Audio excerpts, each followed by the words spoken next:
भाषा विज्ञान के इस सीरीज में आप अध्ययन करने वाले हैं प्रथम लेक्चर के तौर पे भाषा का पारिवारिक वर्गीकरण, जिसके कुछ अति महत्वपूर्ण बिंदु इस प्रकार होंगे। आप भूमिका इसका देखेंगे जिसमें इसका इंपॉर्टेंस होगा। दूसरा बिंदु के तौर पर वर्गीकरण का आधार देखेंगे। इस वर्गीकरण के आधार के अंतर्गत स्थान सामीप्य, शब्द साम्य, व्याकरण साम्य, ध्वनि साम्य का अध्ययन आप कर पाएंगे। साथ में अति महत्वपूर्ण स्मरणीय बिंदु होंगे जिससे आपके अवधारणा कंसेप्ट का विकास होगा, निर्माण होगा। साथ ही ये प्रतियोगिता परीक्षाओं के लिए भी अति महत्वपूर्ण बिंदु इसमें शामिल किए जाएंगे।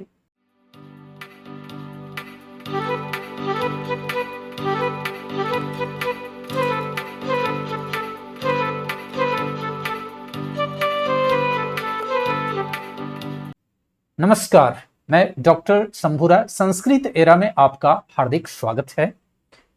जैसा कि आपसे कहा गया है, भाषा विज्ञान के एक सीरीज प्रारंभ किया जा रहा है, जिसके अंतर्गत आज प्रथम चैप्टर में आप देखेंगे, प्रथम लेक्चर के तौर पे भाषा विज्ञान के अंतर्गत भाषा का पारिवारिक वर्गीकरण। जैसा कि आप स्क्रीन पर देख रहे हैं, ये अति महत्वपूर्ण कक्षा होने वाली है। चाहे वो UPSC, PCS, UGC net, MA, BA या अदर कॉम्पिटिटिव एग्जाम्स की जो तैयारी कर रहे हैं, उनके लिए एक महत्वपूर्ण कक्षा होने वाली है। अंत में जो अति महत्वपूर्ण बिंदु, स्मरणीय बिंदु के रूप में जो दिए गए हैं, वहां तक तो आप निश्चित रूप से देखें, क्योंकि जो भी एक दिनी परीक्षा की तैयारी कर रहे हैं उनके लिए अति महत्वपूर्ण क्लास होगा।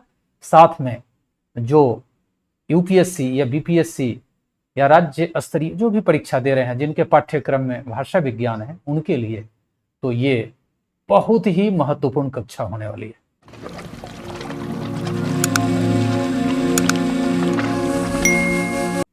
तो चलिए बिना विलंब किए प्रारंभ करते हैं इस व्याख्यान को।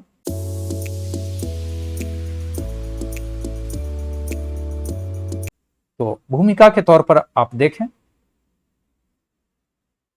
बहुत ही ये इंटरेस्टिंग कक्षा होने वाली है। भाषा का वर्गीकरण दो तरीके से किया जाता है, एक आकृति मूलक वर्गीकरण और दूसरा पारिवारिक वर्गीकरण। इस कक्षा में भूमिका में संक्षिप्त तरीके से आकृति मूलक वर्गीकरण को देखेंगे, लेकिन इस पाठ का मुख्य उद्देश्य पारिवारिक वर्गीकरण है और उसी का अध्ययन इसमें करेंगे। तो चलिए प्रारंभ करते हैं। भाषा विज्ञान में एक बहुत ही महत्वपूर्ण प्रश्न है और वह है संसार की भाषाओं का वर्गीकरण। इस दिशा में कई विद्वानों ने प्रयास किया है और इस कड़ी में 18वीं शताब्दी से ही ये प्रयास प्रारंभ कर दिए गए थे। सर्वप्रथम द्वैध सिद्धांत, थियरी ऑफ डिकथॉमी के आधार पर भाषाओं का आकृति मूलक वर्गीकरण किया गया था। यह वर्गीकरण आर्टिफिशियल था, कृत्रिम था, क्योंकि केवल पद रचना और वाक्य रचना के भेदों को देखकर ही भाषाओं के ये वर्ग बनाए गए थे। ध्यान दीजिएगा, इसमें केवल पद रचना और वाक्य रचना को आधार बनाया गया था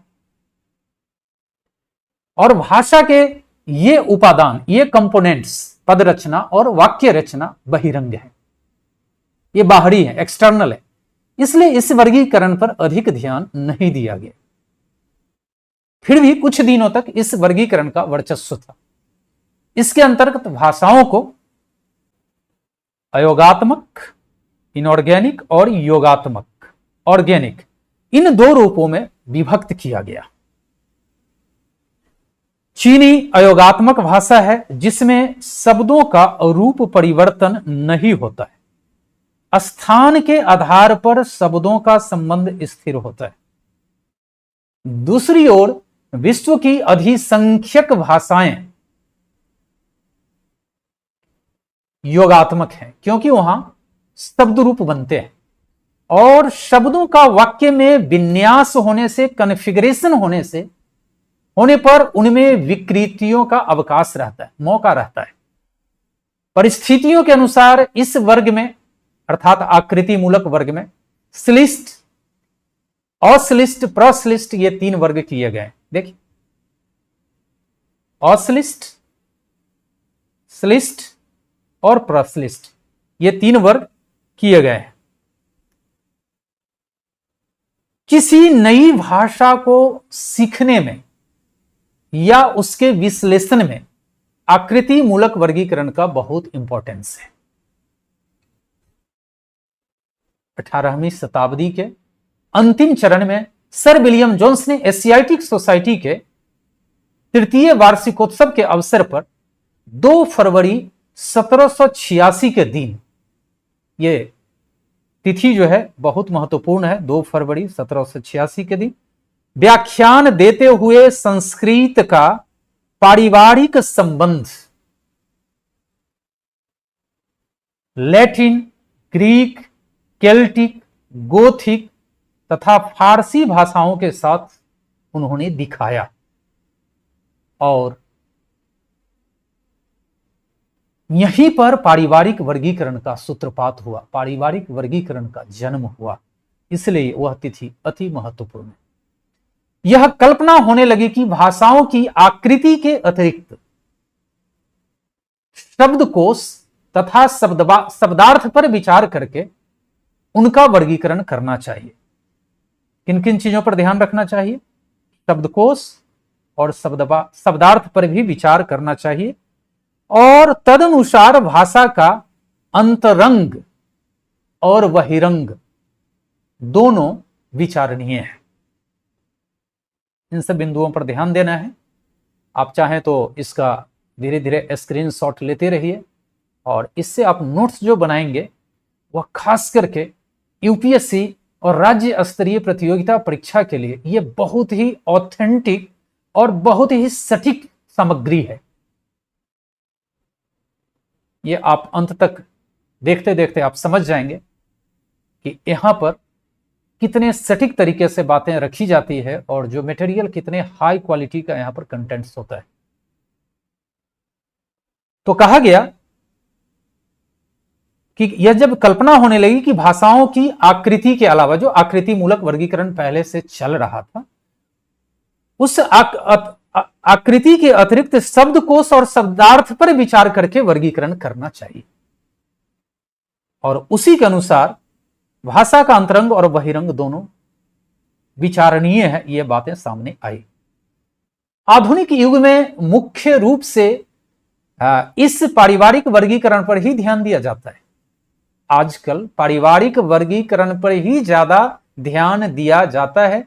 यह नैसर्गिक वर्गीकरण, नेचुरल क्लासिफिकेशन है। जिस प्रकार एक व्यक्ति से संतान परंपरा चलती है और परिवार की संख्या बढ़ती है, उसी प्रकार एक भाषा के उद्भव और विकास के क्रम से भाषाओं की संख्या बढ़ती जाती है और इस प्रकार भाषा परिवार की कल्पना होती है।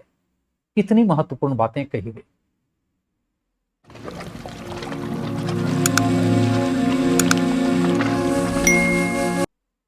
अब देखते हैं पारिवारिक वर्गीकरण के जो डिफरेंट बेसिस हैं, आधार हैं, उस आधार पर एक एक करके विचार करेंगे। पारिवारिक वर्गीकरण के जो आधार हैं उसमें स्थान सामीप्य, शब्द और अर्थ की साम्यता, व्याकरण साम्य, ध्वनि साम्य, इस तरह से 4 से 5 बिंदु इसके अंतर्गत आते हैं। पारिवारिक वर्गीकरण में पहला जो यहां पर आपने देखा, स्थान सामीप्य, शब्द और अर्थ की समानता, व्याकरण साम्य, ध्वनि साम्य, वहां तक पहुंचने से पहले कुछ और बातें होंगी। पारिवारिक वर्गीकरण में पद रचना और वाक्य रचना और अर्थ तत्व, इन तीनों को आधार बनाया जाता है। संक्षेप में कह सकते हैं कि व्याकरण की दृष्टि से तथा शब्दकोश और अर्थ की दृष्टि से जो भाषाएं समान हैं वे समान परिवार की भी हैं। आज भाषा शास्त्रियों ने संसार की प्रायः लगभग 3000 भाषाओं को 18 भाषा परिवारों में विभक्त कर दिया है। इनमें भारोपीय परिवार, द्राविड़ परिवार, आग्नेय जिसे ऑस्ट्रो एशियाटिक परिवार भी कहते हैं, सेमेटिक हेंटिक परिवार, चीनी परिवार आदि मुख्य हैं। इस पारिवारिक वर्गीकरण में मुख्य रूप से भारोपीय परिवार का व्यापक अनुशीलन हुआ है। विलियम जोन्स ने दिशा निर्देश किया और परवर्ती भाषा शास्त्री इस डायरेक्शन में प्रवृत्त हुए। 19वीं शताब्दी का इतिहास भाषा शास्त्रीय विश्लेषण से परिपूर्ण है। 19वीं शताब्दी, इसमें इस दौरान भाषा शास्त्रीय विश्लेषण बहुत ज्यादा हुआ है। जर्मनी, इटली इत्यादि देशों के विद्वानों ने भारोपीय भाषा की विभिन्न शाखाओं का सूक्ष्म विश्लेषण करके अनेक सिद्धांत प्रस्तुत किए, जिनमें ग्रीम, ग्रासमैन, एस्कोली, ब्रुगमैन, वार्नर इत्यादि विद्वानों के नाम इस दिशा में आदरणीय हैं। भारतीय आर्य भाषाओं के क्षेत्र में R.L. डर्नर, ग्रियर्सन, सुनीति कुमार चटर्जी इत्यादि विद्वानों ने तुलनात्मक भाषा शास्त्र में अभूतपूर्व योगदान किया। 19वीं शताब्दी के अंत में कार्ल ब्रुगमान ने भारोपीय भाषाओं का एक अद्भुत व्याकरण ग्रंथ लिखा, जो ध्वनि और रूप के विवेचन से संबद्ध है। आज भारोपीय भाषा परिवार के अनुशीलन के लिए पुष्कल अर्थात एनफ पर्याप्त सामग्री उपलब्ध है। किसी भी शाखा या भाषा का ऐतिहासिक एवं तुलनात्मक अध्ययन किया जा सकता है, इतनी सामग्री हमारे आपके पास आज उपलब्ध है। चलिए, अब इस पारिवारिक वर्गीकरण का जो मुख्य आधार है, उस मुख्य बिंदु पर एक एक करके विचार करते हैं। एक महत्वपूर्ण प्रश्न बनता है, पारिवारिक वर्गीकरणस्य आधाराः प्रतिपाद्यत। देखते हैं, सामान्य रूप से पारिवारिक वर्गीकरण के लिए 4 आधार माने जाते हैं। ये सभी समान मूल के यद्यपि नहीं है, कुछ तो नियामक आधार हैं और कुछ केवल सांकेतिक इंडिकेटिव है। फिर भी इन चारों की समीक्षा आवश्यक है। तो एक एक करके देखते हैं। पहला है स्थान सामीप्य, क्षेत्र की निकटता। किसी भाषा परिवार की भाषाएं स्थान की दृष्टि से पार्श्ववर्ती होती है। हिंदी, बंगला, नेपाली स्थान की दृष्टि से समीप हैं, एक ही आर्य भाषा परिवार की भाषाएं हैं। इसी प्रकार भारतीय आर्य और ईरानी भाषाएं समान परिवार की हैं, किंतु इस आधार को नियामक नहीं कहा जा सकता। कभी कभी दूरवर्ती भाषाएं भी एक परिवार की होती हैं, जैसे भारतीय आर्य और जर्मन भाषाएं। दूसरी ओर समीप रहकर भी भाषाएं पृथक परिवार की, अलग परिवार की हो सकती हैं, जैसे अरबी और फारसी। अरबी सेमेटिक परिवार की है, किंतु फारसी भारोपीय परिवार की। मराठी और कन्नड़ 2 पृथक परिवार की भाषाएं हैं, यद्यपि दोनों की सीमाएं मिलती हैं। पारिवारिक वर्गीकरण का दूसरा महत्वपूर्ण आधार है शब्द साम्य। इसमें हम लोग देखते हैं शब्दावली की समानता और दूसरा है अर्थ साम्य, शब्द अर्थ की समानता।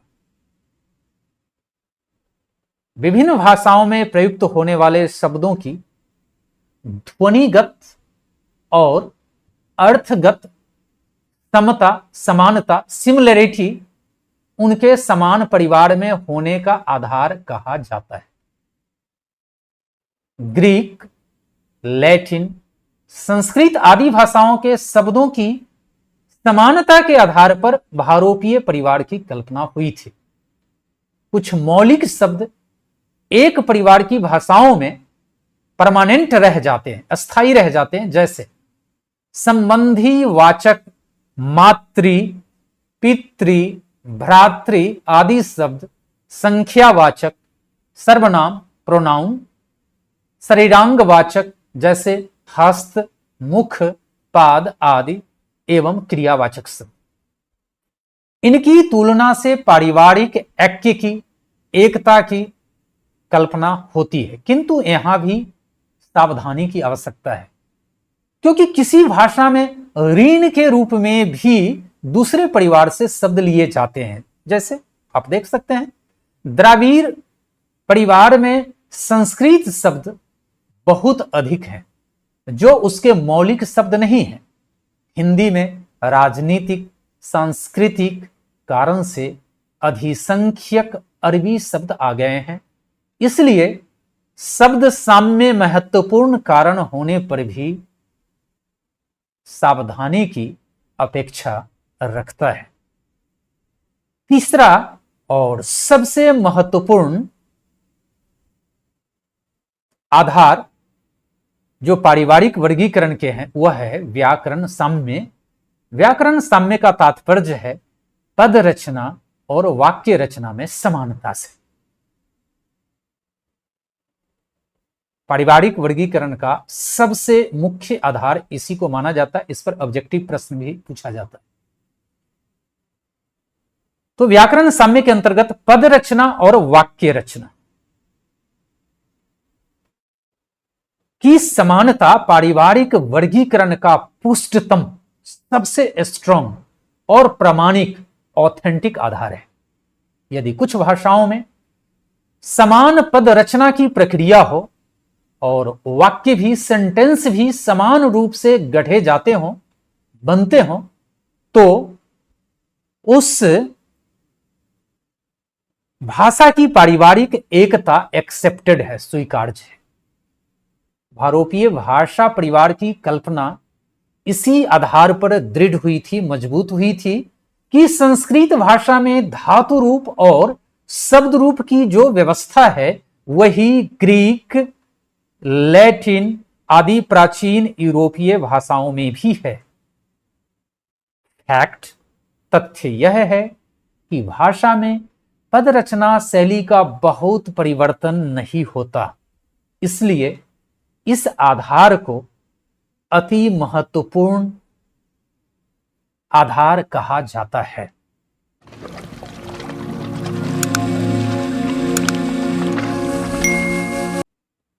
अंतिम पारिवारिक वर्गीकरण का आधार है ध्वनि साम्य, अर्थात प्रयुक्त ध्वनियों में समानता या एक रूपता। कुछ विद्वान भाषा परिवार की कल्पना में ध्वनि साम्य को भी प्रयोजक मानते हैं। सभी भाषाओं में कुछ मौलिक ध्वनियां होती है, किंतु कालक्रम से भाषा के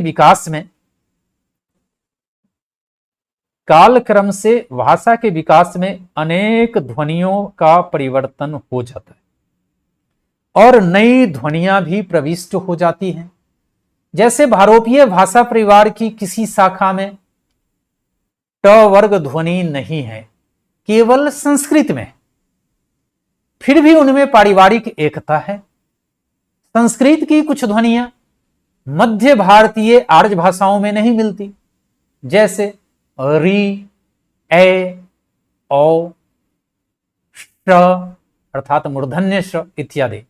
फिर भी पारिवारिक एकता तो इनमें है ही, इसलिए ध्वनि साम्य को केवल सहायक आधार कह सकते हैं, निर्णायक आधार नहीं। निष्कर्ष रूप में अगर कहें तो निष्कर्ष रूप से यह कहें कि व्याकरण साम्य, ध्यान दीजिए, व्याकरण साम्य पारिवारिक वर्गीकरण का उत्कृष्ट आधार है। इसे शब्द साम्य सर्वाधिक समर्थन देता है और शेष दोनों आधार स्थान सामीप्य और ध्वनि साम्य केवल सहायक है। यह जो मटेरियल दिया गया है यह यूपीएससी और कमीशन की परीक्षा के हिसाब से तैयार किया गया था। मैं अपने अध्ययन काल में इसको तैयार किया था अपने जाने माने गुरुजनों के हेल्प सहायता से और विभिन्न विद्वानों के महत्वपूर्ण पुस्तकों को अध्ययन करने से। ये काफी अधिक अंक प्रदायी नोट्स है। इसको धीरे धीरे देख करके आप चाहें तो इससे नोट्स बना सकते हैं और स्क्रीनशॉट भी ले सकते हैं। आप चाहें तो मैं शुरुआत से अंत तक कुछ कुछ देर इसे रोकता हूं और आप एक एक पेज को देख सकते हैं, स्क्रीनशॉट भी ले सकते हैं, फिर आगे बातचीत होगी। भाषा का पारिवारिक वर्गीकरण, मुख्य पाठ्य बिंदु। आप इसको रिवीजन के हिसाब से इसका स्क्रीनशॉट ले सकते हैं।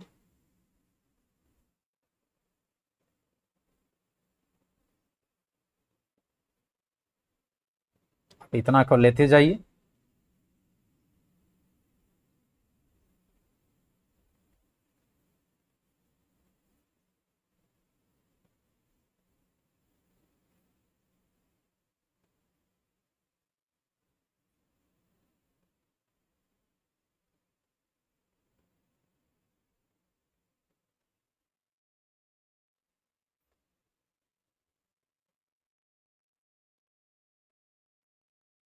पारिवारिक वर्गीकरण के विविध आधार।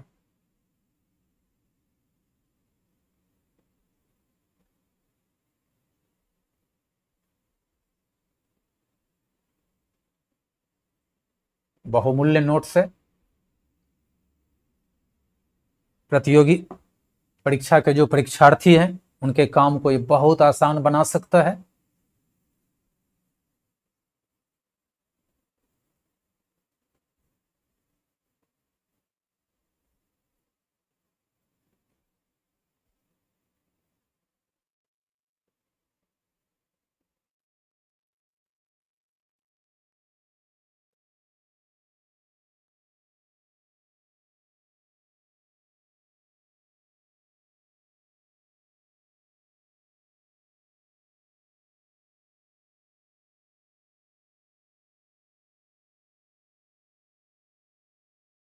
अब आगे का बिंदु आपकी अवधारणा, कंसेप्ट निर्माण और प्रतियोगिता परीक्षा में सहायता कर सकता है। अभी तक जो भी आपने इस पाठ के अंतर्गत अध्ययन किया उसके अति महत्वपूर्ण बिंदु इसमें शामिल किए गए हैं, साथ में कुछ अतिरिक्त बिंदु भी जोड़े गए हैं जो एक दिनी परीक्षा की तैयारी करते हैं, ऑब्जेक्टिव परीक्षा की तैयारी करते हैं, उनके लिए अति महत्वपूर्ण है। चाहे वो यूजीसी नेट की तैयारी कर रहे हो या शिक्षक प्रतियोगिता परीक्षा की तैयारी कर रहे हो या वैसे बच्चे जो ग्रेजुएशन की परीक्षा दे रहे हो जिसमें ऑब्जेक्टिव प्रश्न भी कुछ शामिल किए जाते हैं और उनके सिलेबस में भाषा विज्ञान है, तो उनके लिए ये बहुत ही महत्वपूर्ण सामग्री सिद्ध हो सकती है। आप देख सकते हैं भाषा के वर्गीकरण के दो आधार, आकृति मूलक और परिवार मूलक। शब्दों और पदों की रचना के आधार पर किया जाने वाला वर्गीकरण आकृति मूलक वर्गीकरण है। रचना, रूप, पद आदि आकृति मूलक के पर्याय हैं, इसलिए इसे रूपात्मक, पदात्मक और वाक्यात्मक भी कहा जाता है। आकृति मूलक को, आकृति मूलक वर्गीकरण के दो वर्ग होते हैं, अयोगात्मक और योगात्मक। अयोगात्मक में चीनी, सियामी, तिब्बती, सूडानी भाषाएं आती है और योगात्मक में संस्कृत, लैटिन, जर्मन, मलयालम इत्यादि भाषाएं आती है। अयोगात्मक में अर्थ तत्व की प्रधानता होती है, साथ ही इसमें स्थान, निपात तथा सुर का विशिष्ट महत्व होता है। योगात्मक में प्रकृति और प्रत्यय के योग से शब्दों की रचना होती है। योगात्मक के तीन वर्ग होते हैं, श्लिष्ट योगात्मक, प्रश्लिष्ट योगात्मक और श्लिष्ट योगात्मक। इसको आप ऑब्जेक्टिव परीक्षा में पूछा जाता है। अश्लिष्ट योगात्मक प्रत्यय प्रधान होता है, प्रश्लिष्ट योगात्मक समास प्रधान होता है और श्लिष्ट योगात्मक विभक्ति प्रधान होता है। ये योगात्मक है, मतलब इसमें कोई ना कुछ न कुछ जुड़ता है, और जहां अयोगात्मक होता है वो उसमें स्थान की प्रधानता होती है, उसमें शब्द ही एक जगह से दूसरी जगह पर शिफ्ट करते हैं और उसका मीनिंग बदलता है। जैसे चीनी भाषा स्थान प्रधान अयोगात्मक भाषा है। रचना तत्व और अर्थ तत्व को आधार बनाकर किया जाने वाला वर्गीकरण पारिवारिक वर्गीकरण होता है। पारिवारिक वर्गीकरण द्वारा सभी भाषाओं को एक भाषा परिवार में रखा जाता है। पारिवारिक वर्गीकरण के जो भी आधारभूत तत्व है उसको आपने देखा, इससे कुछ ऑब्जेक्टिव प्रश्न बनते हैं। पारिवारिक एकता का सर्वाधिक आधार और प्रामाणिक आधार क्या है? तो व्याकरण की समीपता। पारिवारिक वर्गीकरण में डॉक्टर देवेंद्रनाथ शर्मा ने 18 भाषा परिवार को स्वीकार करते हैं। विश्व का महान भाषा परिवार भारोपीय भाषा परिवार को माना जाता है। वैज्ञानिक और सांस्कृतिक दृष्टि से सर्व प्रमुख भाषा परिवार भारोपीय भाषा परिवार है। वहीं पर साहित्यिक दृष्टि से सर्वाधिक समृद्ध भाषा परिवार भी भारोपीय भाषा परिवार ही है। इस तरह से ये स्मरणीय बिंदु है, आप इसे याद रख सकते हैं। इससे आपका कंसेप्ट भी बढ़ेगा और लिखित परीक्षा के लिए सामग्री आपको प्राप्त हो जाएगी बिंदुवार। इस बिंदु का प्रयोग करके आप लिखित परीक्षा को आराम से दे सकते हैं।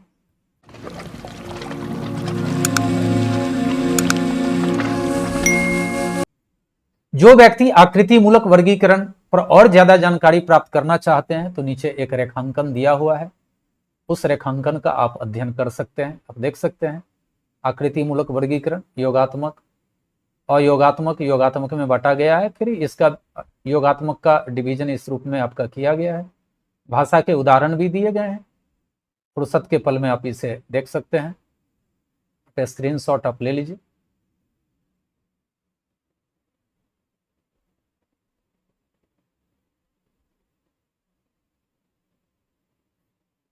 चलिए, इसी के साथ यह कक्षा समाप्त होती है। बहुत बहुत धन्यवाद। Thank you so much.